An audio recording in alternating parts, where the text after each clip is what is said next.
chairman life look fitness राज्य स्तरीय body building कहले आमर एटा ईस्ट जोन माने पुरी बरहमपुर कटक भुवनेश्वर आपणकर केन्दुझर बारिपदा ये सब जिलूर पार्टिसिपेट मैंने आसी पाखापाखि 100 ରୁ 120 भितर पार्टिसिपेट अच्छा से मेनली आम ये बॉडी बिल्डिंग कर मीनिंग है या कि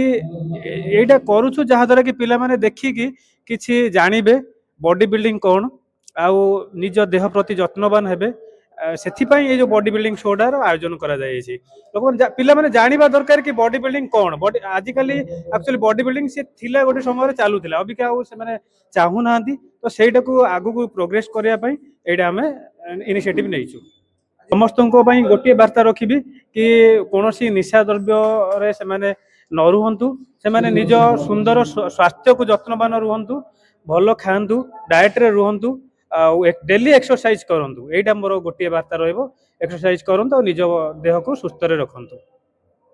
अनुष्ठान द्वितीय वार्षिक उत्सव आयोजन करा जायछि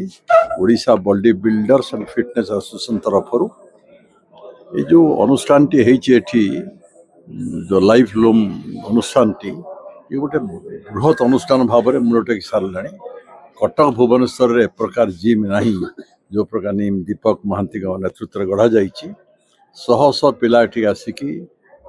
अंशग्रहण करुछंती निरामय शरीर यापन करुछंती